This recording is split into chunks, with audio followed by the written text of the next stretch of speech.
Bonjour à tous. Donc on se retrouve comme d'habitude pour la suite de ce livre Comment réussir son référencement web. Et cette semaine on s'attaque au 6e chapitre qui concerne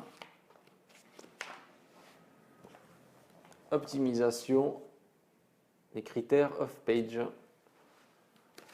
ou off-page pour ceux qui parlent le français. Voilà. Donc le premier point dont on va aborder, c'est on nous reparlait en fait de la partie de l'optimisation des liens, donc éviter les cliquer ici et plutôt mettre, par exemple, consulter les pièces détachées qui enverrait vers par exemple une page qui contient des pièces détachées pour voiture par exemple. Donc c'est juste à bannir les en savoir plus et cliquer ici d'où on n'arrive pas à identifier la page de destination rien qu'avec les mots qui entourent cette balise. Voilà.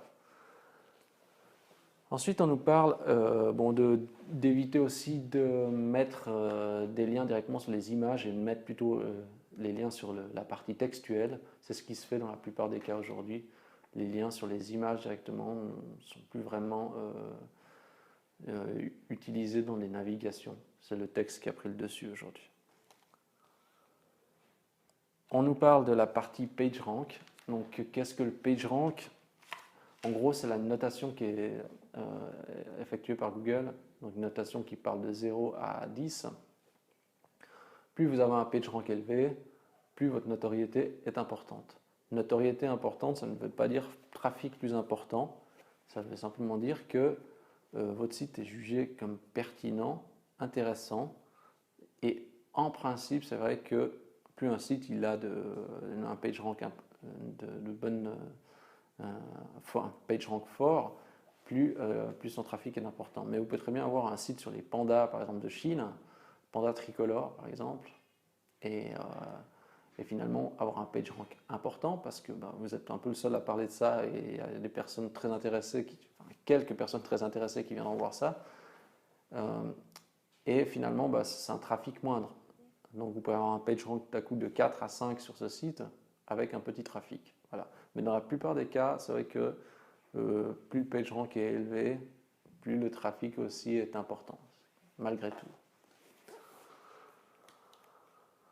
Donc ensuite, on nous parle aussi toujours pour le PageRank d'éviter si vous voulez justement améliorer votre notoriété, votre visibilité, il faut avoir des liens qui pointent vers vous.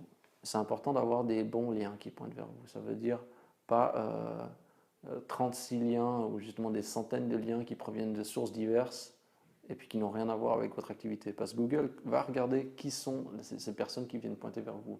Si ce sont des annuaires bidons ou des sites fantômes, c'est presque pire pour votre référencement parce qu'ils risquent de croire que votre site c'est un site du style de spam ou un site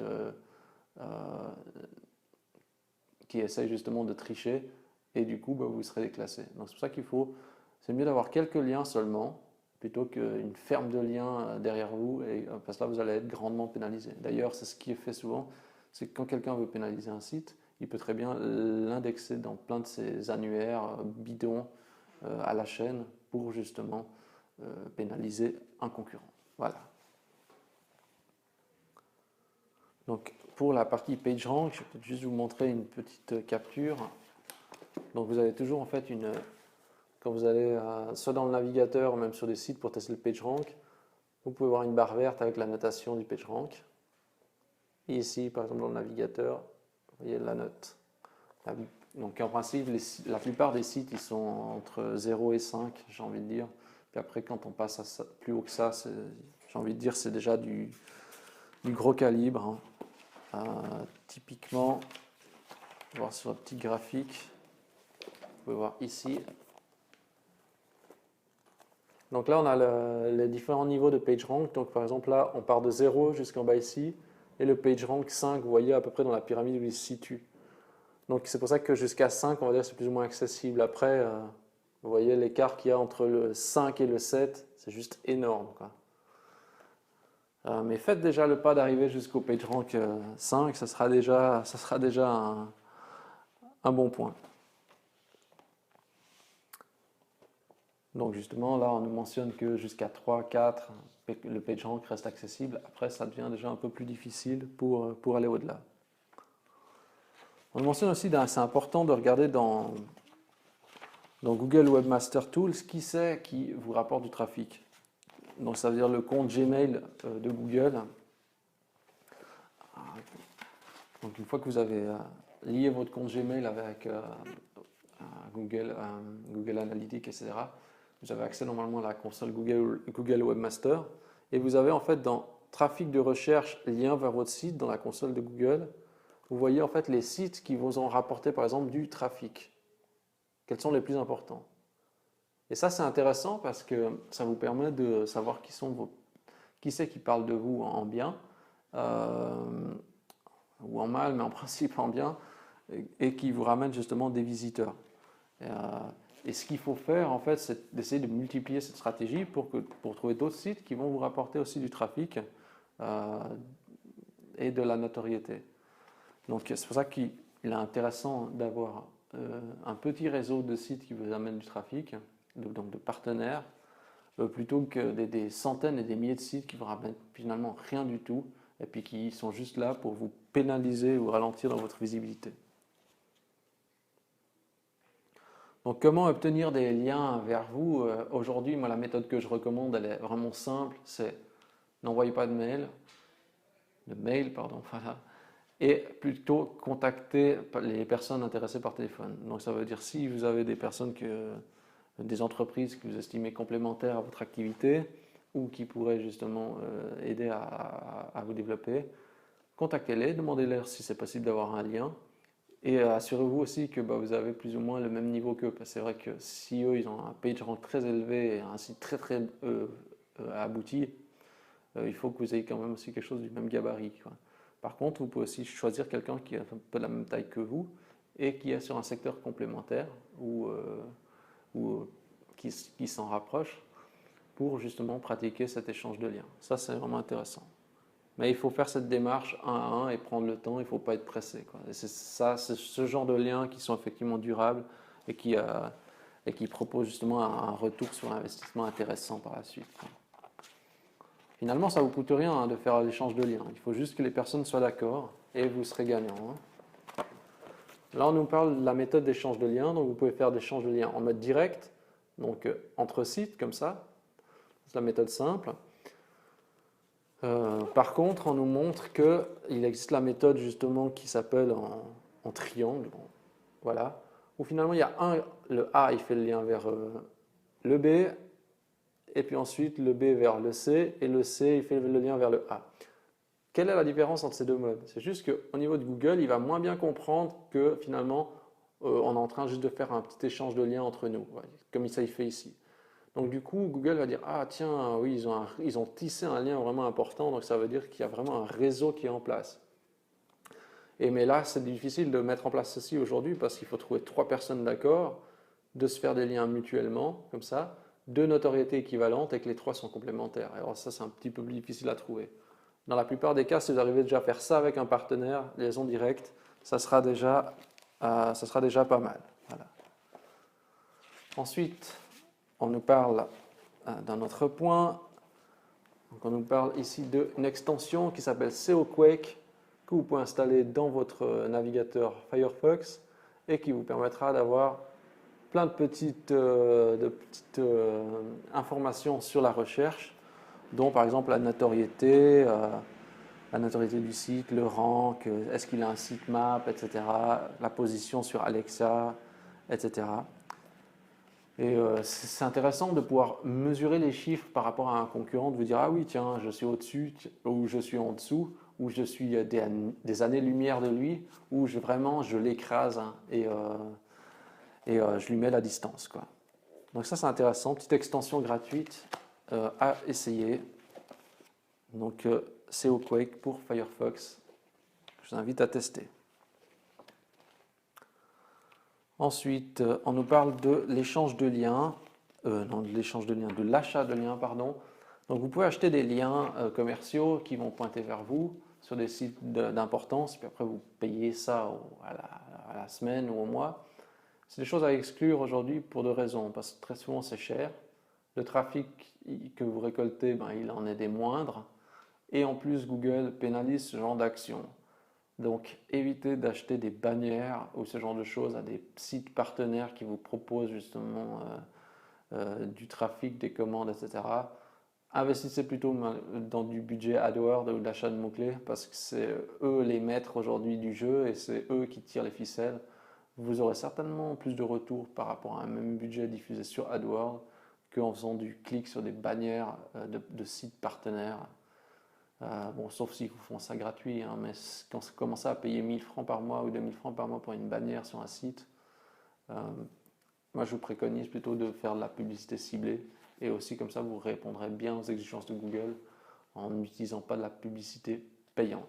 Ce qu'il faut comprendre, c'est que finalement après Google, lui son but il va pas pouvoir dire, il va pas comprendre. Si vous avez un gros site qui fait un lien vers un petit site qui a rien à voir, en plus sur un domaine d'activité qui est peut-être complètement différent, il va se dire mais quel est le lien entre les deux? Il ne comprend pas, il ne peut pas savoir qu'il y a un échange commercial entre les deux. Et ça peut être pénalisant. Voilà. Google, ce qu'il faut mettre dans la tête, c'est qu'il essaye de comprendre ce qui se passe entre les liens des différents sites. Donc il faut faciliter son raisonnement, quoi. Si je relie justement un site de voiture à un site de sextoys, difficile à comprendre. Si je relie un site de voiture à un site justement de vente de pneus, ou, ou je ne sais pas, de housse pour siège, on comprend le lien. Mais il faut que ça soit justement explicite. Ensuite, on nous parle justement de l'importance des pages, de la notoriété des pages hein, quand vous faites l'échange de liens. Ça veut dire que si quelqu'un fait un lien sur une page d'accueil vers vous, puis sa page d'accueil a un page rank par exemple 5, vous bénéficiez d'une notoriété importante, parce qu'il vous fait un lien depuis une page d'accueil. S'il fait ça depuis la page partenaire qui a un PageRank de 1, vous bénéficiez d'une beaucoup plus petite notoriété en fait, parce que le 1, ben voilà, c'est une faible notoriété. Mais pire encore, c'est si la page partenaire, vous êtes 20, vous partagez entre les 20 le PageRank de 1. Donc du coup, ce n'est pas intéressant. C'est pour ça qu'il faut pouvoir négocier un lien sur une page avec un fort PageRank et s'assurer que vous ne soyez pas 36 sur l'emplacement. Parce que sinon, la notoriété sera diluée en fonction du nombre de liens sur la page. Voilà. Ok, donc ça, on a vu. On nous parle justement après un bon site a automatiquement des liens.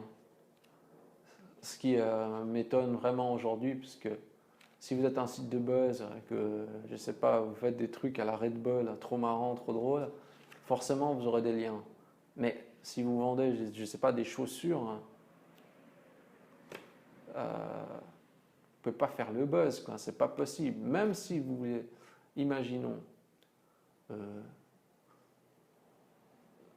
révolutionner ou trouver une nouvelle idée avec ces chaussures, même en faisant des articles de blog intéressants, etc., ça va être très compliqué.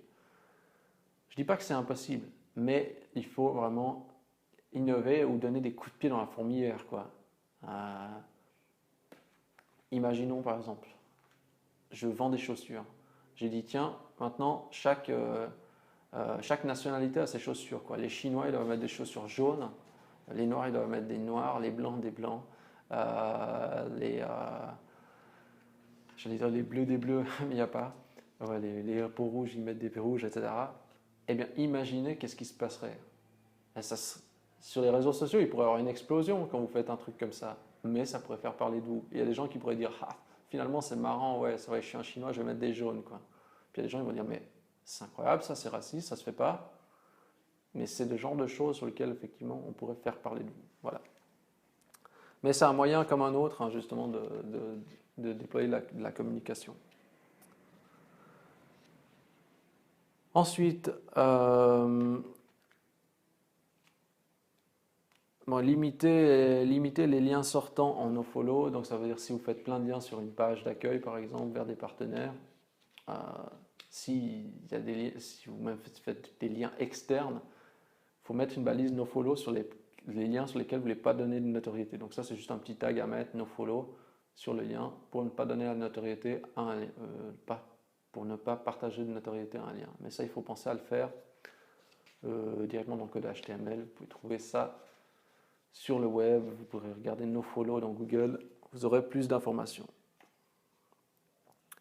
Ensuite, non, évitez justement de mettre aussi 36 liens dans le pied de page vers des liens externes, etc. Ça ne vaut pas la peine, puis c'est pénalisant aussi pour votre site. Ça, c'est comme pour les mots-clés ou les liens des catégories à rallonge qu'on voit dans les pieds de page, il faut éviter ces maxi-liens, quoi. Donc un pied de page, c'est pour finaliser le bas de votre site, c'est pas pour remplir le maximum de liens qu'on peut à l'intérieur. Ensuite, on nous parle du Trusted Rank, donc ça veut dire l'indice de confiance donné par Google à votre site. Ce qui est très important, c'est qu'on se rend compte que Google veut trouver, par exemple, les informations comme le nom d'entreprise, le numéro de téléphone, ce genre de choses. Il va tenir compte aussi de la rapidité du site, de où il est basé le site, du trafic que vous avez, de la qualité du contenu, comment est rédigé le contenu, s'il y a des fautes d'orthographe, des fautes de grammaire, tout ça, tous ces critères vont entrer en compte. Et c'est très important, d'où l'importance de soigner en fait le contenu et d'être transparent. Parce que si vous n'êtes pas transparent aujourd'hui, justement, vous pourrez être pénalisé au niveau du référencement naturel. Même justement en n'indiquant pas ces coordonnées, vous êtes pénalisé, quoi. Donc se retrancher dans l'anonymat d'Internet, aujourd'hui, c'est exclure déjà pour sa visibilité. Il va tenir compte aussi des partages sur les réseaux sociaux. Si vous êtes recommandé par les réseaux sociaux, si on partage vos informations, etc., si on partage vos pages, ça c'est un critère qui entre en compte dans sa notation. Ensuite, on nous parle toujours pour une bonne visibilité, il faut maximiser le nombre de pages. C'est logique, plus vous avez de pages, plus vous êtes visible. Et ensuite, Google va tenir compte aussi de l'historique de vos pages, de quelle fréquence à laquelle vous avez modifié, depuis quand vous existez. Donc l'ancienneté des liens, ça veut dire, même si vous faites un nouveau site avec beaucoup de contenu, etc., s'il n'y avait pas de lien en fait, anciennement qui pointait vers vous, vous ne pourrez pas bénéficier d'une notoriété immédiate, donc ça prendra du temps.